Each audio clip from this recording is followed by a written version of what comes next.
Good morning, besties! Ngayong araw nga ito, picture ni ate.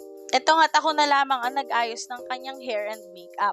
Inuna ko na nga itong buhok ni ate. At eto nga napili na ate na puyod. Medyo tinwist ko nga ang kanyang buhok gamit ang aking daliri para magkaroon ng effect na parang kulot-kulot. At eto na nga't feel na feel ni ate ang kanyang hair. Isunod ko na rin agad ang kanyang makeup. Since malago naman ang kilay ni ate, binurush ko na lang ng konti. Wala nga pala akong pang eyeshadow, kaya ang ginamit ko na lang ay blush on. Eto na naman po, GGSS. Nilagyan ko rin nga ng kaunting pang glitters yung mata niya. And then, finish ay lipstick. At kami nga'y bumiyahe na papunta sa photoshoot. Eto na nga si ate at nilagyan na kaagad ng toga. Parang kailan lang ay buntis pa ako kay Ali. Ngayon ay may gagraduate na akong anak. Kasarap pala ng pakiramdam nakakapagtapos ng anak, char.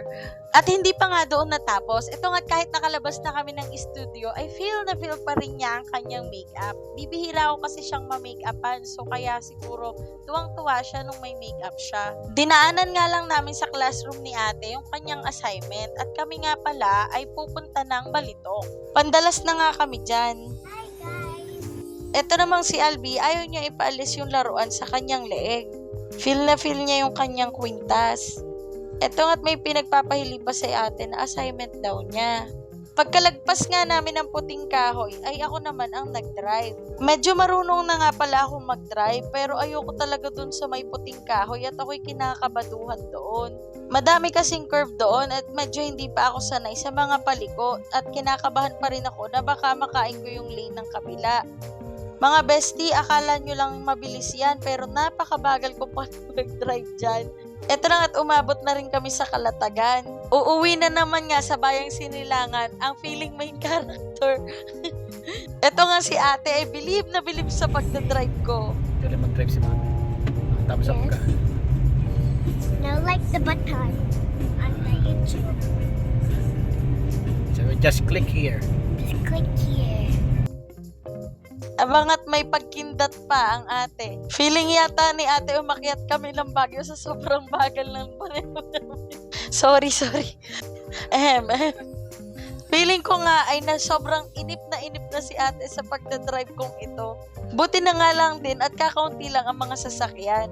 Eto nga at nakarating na kami ng ligtas din sa aming bahay. Eto nga pala ang aking inay. Ang inay nga pala ang nagpalaki sa aming magkakapatid. Eto at sabi niya siya daw'y matanda na. Sabi ko, ayos na. Aringat kami pupunta sa sementeryo. Dadalaw kami sa mama at sa tatay Ilo. Ang inay ko nga pala ay hirap na pong maglakad kaya ginagamitan po namin ng wheelchair.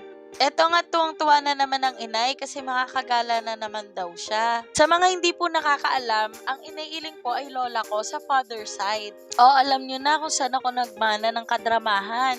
Abay hindi pa nakakababa ng sasakyan ay nanlalaglag ng mga luha. At aringay kiss lang pala ang katapahan. Ang dalawa kunyari ka bait. Eto nga't mukhang happy naman ang inay sa kanilang gala. Ay siya, hanggang dito na lang. Bye, bestie! Salamat!